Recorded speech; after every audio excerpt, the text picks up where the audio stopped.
Bonjour à tous, aujourd'hui nous allons parler de Nous trois ou rien réalisé par Kairon Tabib avec Kairon Tabib dans le rôle principal, Leila Bakhti, Gérard Darmon et Zabou Bretman dans les rôles principaux ainsi qu'un petit caméo de Alexandre Astier, un moment qui fait toujours plaisir. Ce film raconte l'histoire vraie du réalisateur Kairon, ou plutôt l'histoire de sa famille, de ses parents, qui sont des réfugiés iraniens venus s'installer à Saint-Denis en France. En effet, son père et sa mère ont été de grands résistants face à la dictature du Shah d'Iran et aussi ensuite face à l'ayatollah Khomeini, donc ce film retrace leurs histoires de l'Iran jusqu'en France, leurs difficultés, leur parcours, leurs émois, leurs rires, leurs joies, leurs peines, etc., etc. Moi, je suis de manière générale assez allergique à la comédie française. En effet, je trouve que ça repose toujours sur des gimmicks extrêmement réducteurs. Je trouve que c'est toujours de l'humour qui repose sur quelque chose de raciste, de sexiste, de validiste. En fait, j'ai l'impression que les Français ne peuvent pas faire de l'humour sans taper sur quelqu'un d'autre au passage. Un humour de gros bof en somme, hein, il faut bien le dire. Et lorsqu'il s'agit d'une comédie dramatique, donc avec une partie drame, je trouve souvent que cette partie dramatique est très bâclée, que les sentiments ne passent pas, qu'il n'y a pas d'émotion. Je trouve vraiment que les comédies dramatiques françaises sont toujours comme ça, le cul entre deux chaises. Je m'attendais donc vraiment pas à grand chose pour ce film et je dois avouer que j'ai été plutôt agréablement surprise. En premier lieu, ce film, je trouve que dans le contexte actuel du rejet des immigrants syriens, est vraiment presque d'utilité publique dans le sens où il peut vraiment faire prendre conscience aux gens de ce que c'est que l'immigration, de ce que c'est que se déraciner d'un pays. Peut-être qu'il ferait comprendre à tous ces abrutis de racistes que les Syriens ne viennent pas ici pour nous envahir et nous piquer notre boulot, mais qu'ils viennent ici parce qu'ils n'ont pas le choix et que leur pays est en guerre. Le fait qu'il soit tiré d'une histoire vraie et plus particulièrement d'une histoire tirée de la vie du réalisateur, je trouve que ça donne sa plus grande force au film qui est sa sincérité. On sent que Kairon l'a vraiment fait avec son cœur et avec ses tripes et ça se ressent parce que les émotions passent vraiment bien. Cette sincérité, Kairon a vraiment réussi à la retransmettre à toute l'ambiance du film parce que ce soit dans le scénario, que ce soit dans le jeu d'acteur, que ce soit dans les ambiances des scènes qui sont mises en place, on sent vraiment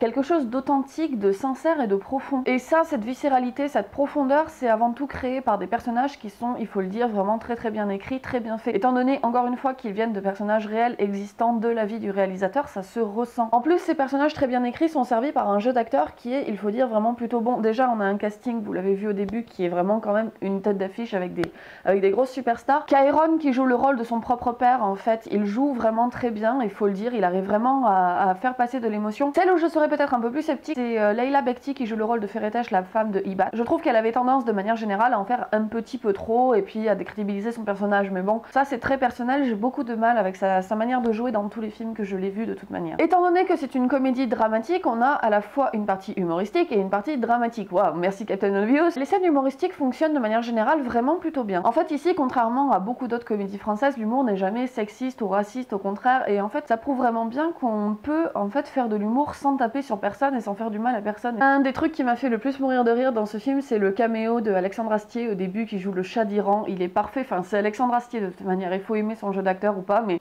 il est tellement jouissif dans ce rôle, c'est absolument fabuleux. Le film va aussi emprunter très légèrement au registre de l'absurde, je pense notamment avec un personnage qui en fait a la fâcheuse tendance de toujours voler des vêtements. Ça donne un côté complètement loufoque et décalé à certaines scènes. Il y a aussi une idée de mise en scène qui est assez fraîche et plutôt drôle, c'est dommage, elle est un petit peu sous-exploitée je trouve. Alors je sais pas trop comment je vais réussir à expliquer ça, mais en gros le film emprunte à certains registres et certaines manières de faire de l'animation. En fait, Ibat, le personnage, nous conte des parties de son enfance ou des parties de sa vie. On a un emprunt à des codes de l'animation, notamment avec du stop motion, ou bien carrément des données mathématiques ou géographiques qui apparaissent sur la pellicule, en fait, comme si ça avait été redessiné par-dessus. Ça fonctionne vraiment très bien et ça vient donner un petit côté décalage, un petit côté loufoque, un petit côté très léger à ces scènes-là qui sont plutôt mignonnes. D'ailleurs, vous savez que moi j'ai souvent tendance à râler à cause de la présence d'un narrateur qui bien souvent vient expliquer ce qu'on voit tout juste à l'écran et qui bien souvent ne sert à rien dans les histoires. Et bien ici, on a vraiment la présence d'un narrateur qui est pour une fois utile, qui vient vraiment nous raconter l'histoire de sa vie et qui du coup a une vraie existence, a une vraie raison d'être là, et donc ça fait vraiment du bien. Là où je vais avoir un reproche à faire sur les scènes humoristiques, c'est que je trouve que bien souvent elles sont accolées à des scènes bien trop dramatiques en fait, et que du coup elles font perdre de la puissance à ces scènes-là. Je trouve en fait de manière générale que l'humour est assez mal dosé et assez mal réparti dans le film. Je pense par exemple à une scène où on voit un personnage qui vient de se faire tirer dessus, et juste à ce moment-là, on a un des personnages qui sort une grosse blague. C'est bizarre, ça fonctionne pas, t'as pas envie de rire à ce moment-là, quoi. Pareil, au début du film, en fait, Ibad se retrouve en prison et on a des scènes de torture qui sont quand même très violentes, très dures. Enfin, c'est de la torture, quoi. C'est pas la montagne du fun, je sais pas. Et à côté de ça, on a des scènes complètement humoristiques qui viennent déstabiliser tout ça, qui viennent en fait presque décrédibiliser les scènes d'avant, leur donner un aspect léger, alors que non, c'est pas léger, c'est de la torture. Ça brise l'immersion et le côté dramatique du film qui décidément n'est clairement vraiment pas le point fort de ce film. En fait, ce qui me dérange, c'est que les scènes choc ou bien les scènes de la cruauté qui se passent en Iran ne paraissent jamais vraiment importantes ou ne paraissent jamais vraiment... sont traitées de manière très superficielle parce qu'elles sont constamment dédramatisées par ces scènes humoristiques qui sont accolées complètement de manière aléatoire, mais aussi parce qu'elles ont exactement le même traitement et la même importance que ces scènes humoristiques. On n'a pas de réelle pause dramatique dans le film. Et ça, en fait, je pense que c'est dû à un second gros problème de manière générale, le rythme et le montage. Le film, en fait, met très longtemps à démarrer, à poser ses enjeux, à poser son histoire et ses personnages, ce qui fait qu'au bout d'un moment, on est complètement perdu dans un rythme un peu flottant. Aussi bien le film met très longtemps à démarrer, aussi bien il met très longtemps à finir, puisqu'on a une espèce de fin à tiroir où on a toujours l'impression que maintenant les enjeux sont résolus, et en fait non,